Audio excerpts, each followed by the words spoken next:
Apsilankykime Lenkijoje viename bitininkystės ūkių esančiame netoli Liublino. Tai Marijos Gembalo šeimos verslas, perduodamas iš kartos į kartą.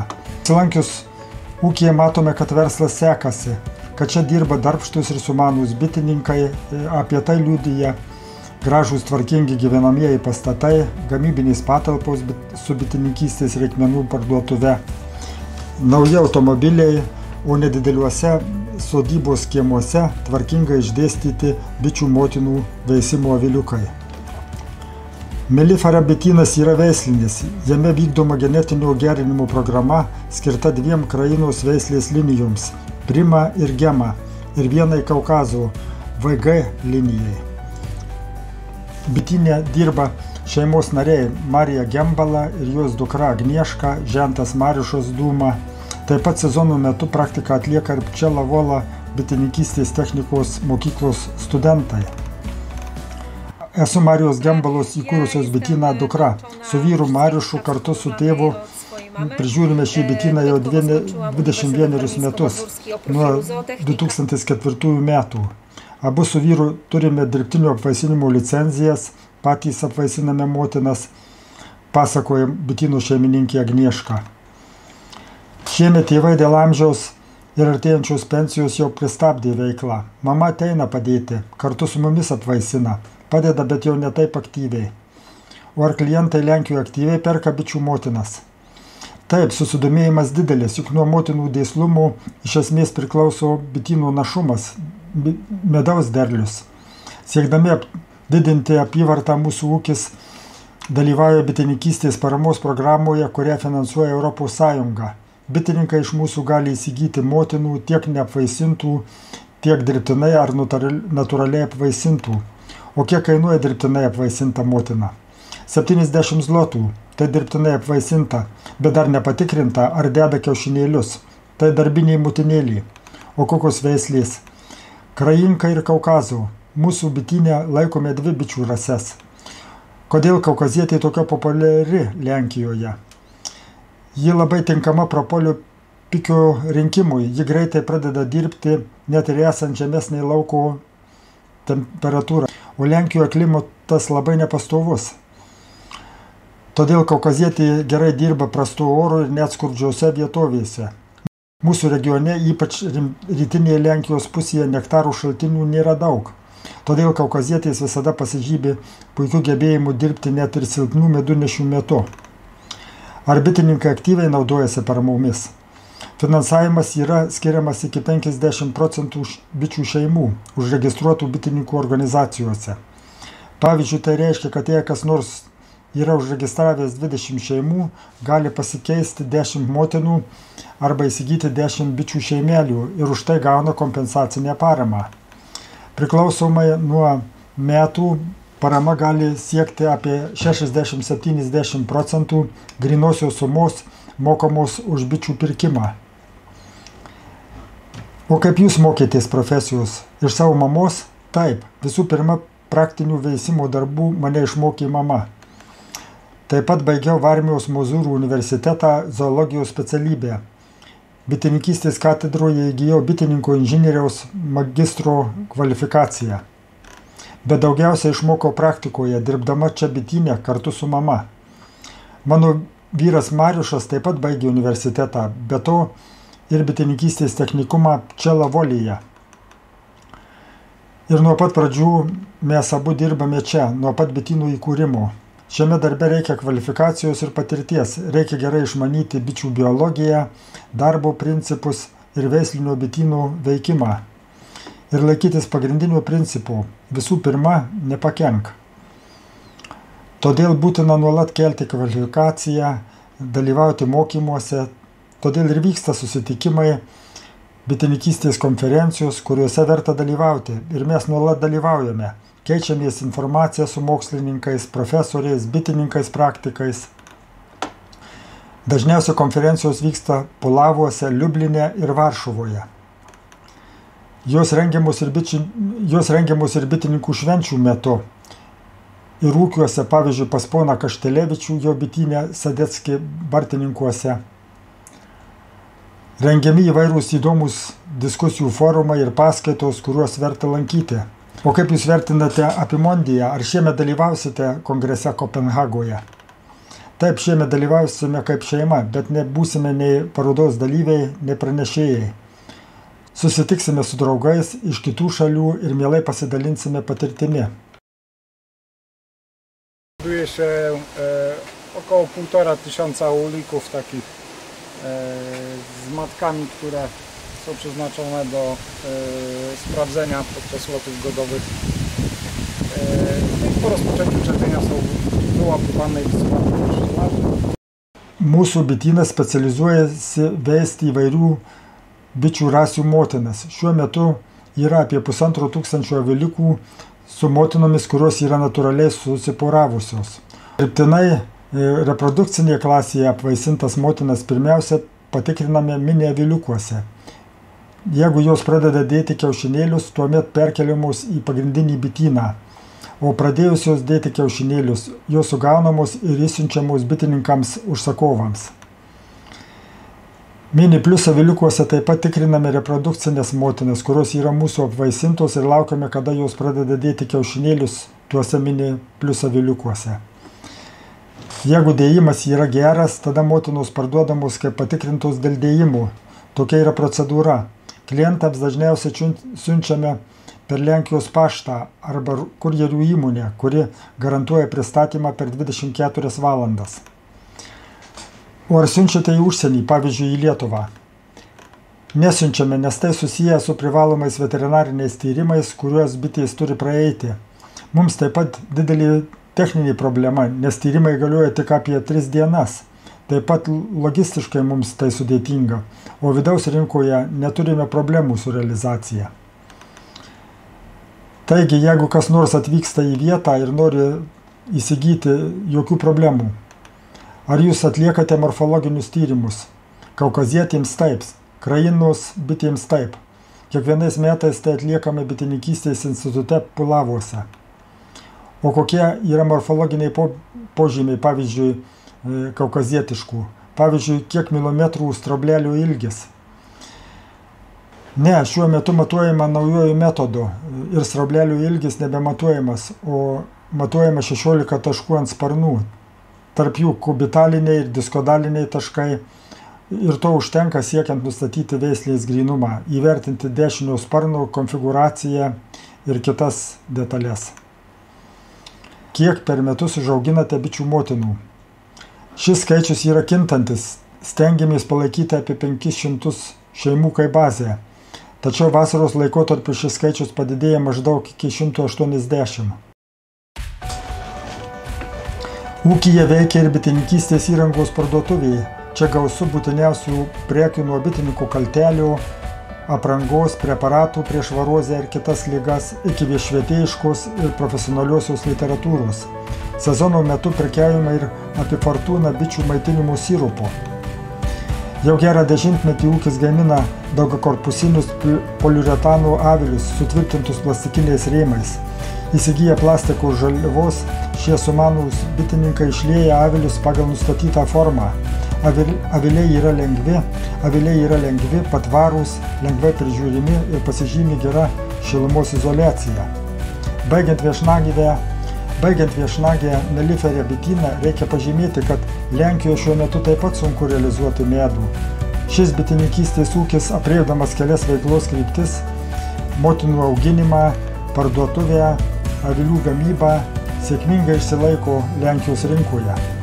Tai čia mes dabar matom, nežinau, čia, taip sakant, šitas ambraziejus yra, taip sakant, bičių globėjas.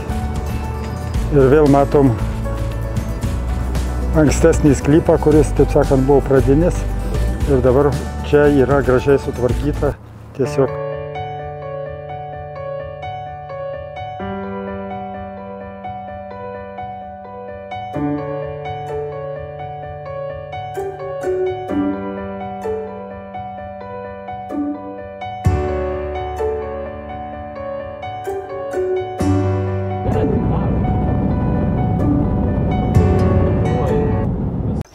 Tai dabar mes kalbam apie motinas visada aktualiai, kadangi nori didesnį derlių, daugiau medaus gauti, pasidalinti su bitėm, reikia naujos geros dirbančios motinos. Ir problema yra, kad iš užsienio atvežama nemažai motinų ir kurios prastai, kaip ir tu minėjai, žiemoja.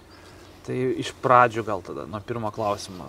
Į Lietuvą atvežama yra nemažai iš užsienio išaugintų motinų. Didžioji dauguma tai yra F0 motinėlės skirtos tolimesniam dauginimui, bet tai nėra būtinai garantuotas geras rezultatas.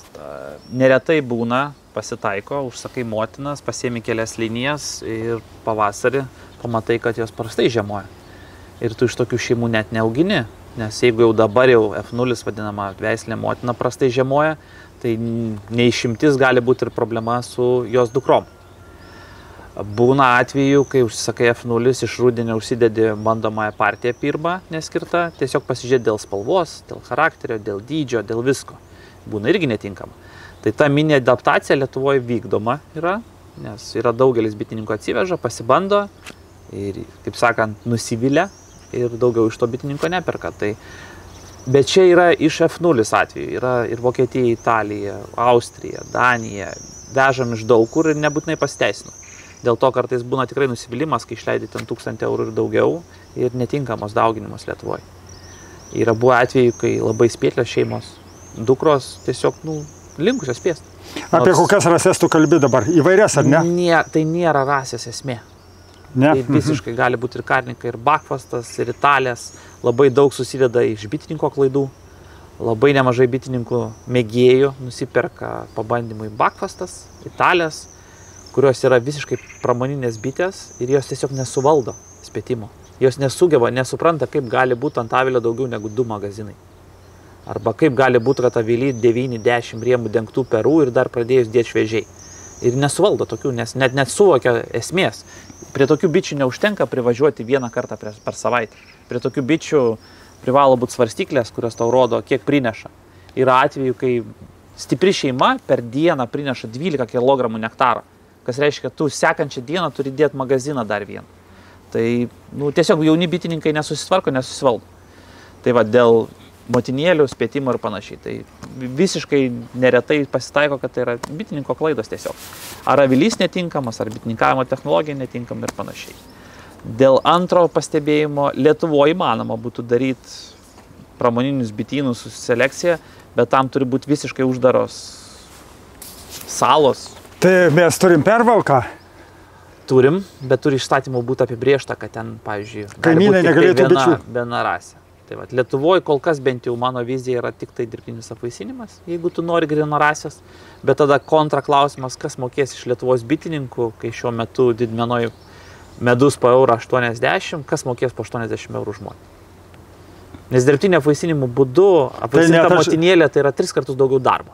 3 daugiau darbo, net kiti moka ir 100, bet tai yra pavieniai bitininkai, kurie, taip sakant, pramogai arba tokia įvairovė, bet ne verslui. Ne verslui. Tai va, klausimas tada, ar tikrai to reikia, jeigu tu vienam kital dėl pramogos, tai irgi neverta.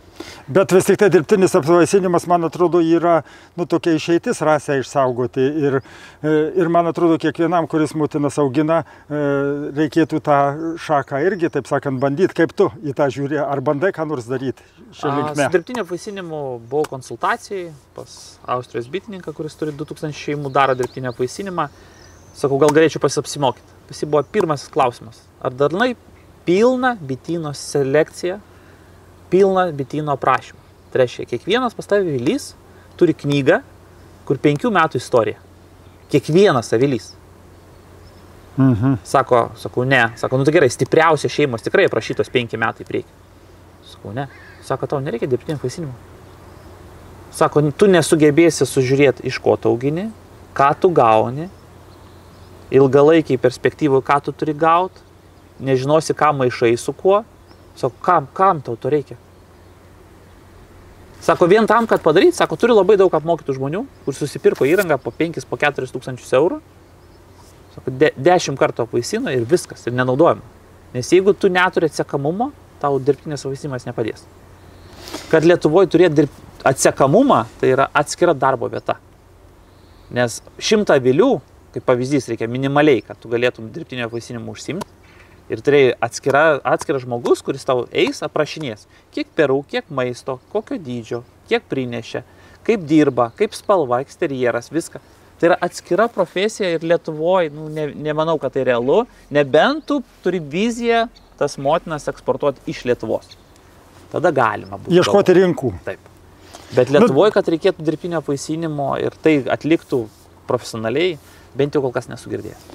Na, sakykime, šiandieną yra Liepos pabaiga, Liepos vidurys ir kokią tu situaciją matai, kaip tau praėjo sezonas ir, sakykime, gyvenam šiandien kaip gyvenam. Tai ką tu matai, kokią ateitį, kaip tau sekasi? Gerai, užtenka, patenkintas? Šiemet nėra gerai, nes pavasaris sušaldė sodus. Kai žydėjo pienės, buvo šalnos arba 12 laipsnių šilumos. Taip, mes medaus kažkiek pasiėmėm, korpusai uždėti viską, bet tai nėra tokie metai, kad galėčiau pasigirti, kad vis tiek superinį. Mus labai gelbėja tai, kad pas mus jaunas motinas. Jaunas motinas reiškia didelės šeimos. Jeigu tik yra medunešis, jisai bus paimtas. Tai tavo situacija taip yra tokia, bet, sakykime, kaip apie motinų vaisinimą, ar verta tą daryti ar ne? Taip jau. Verta, ta prasme, netgi mėgėjai verta išmokti pačiam užsiauginti motinėlės, nes tai yra neįkainojama patirtis. Man atrodo, kad tokie, kurie ūkiai ir dabar platina Amšiejaus, tavo ūkis, Girdausko, Grigaliūno bitynai, tai jie galėtų tapti tokiom veisyklom, gal net reikėtų jums padėti, kad jūs dar geresnės motinas mūsų bitininkams, tokiems smulkiems, vidutiniams kaip aš, tokią paramą suteiktumėt. Kaip tu galvoji? Ta prasme, Lietuvoje jau yra parama, yra ES parama skirta motinėlių keitimui. Nemažai bitininkų pasinaudoja ją, yra ten truputį niuansų, bet jie naudojami. Aš tai nesinaudoju, taip sakant. Bet... Jo, bet Lietuvoje yra pakankamai nemažai bitynų, kurie mes gelbėjom. Yra nemažai atvejų skambina, kai reikia skubiai ir dabar, reikia pakeisti, neproduktyvės viską. Visi tą linkme dirbam.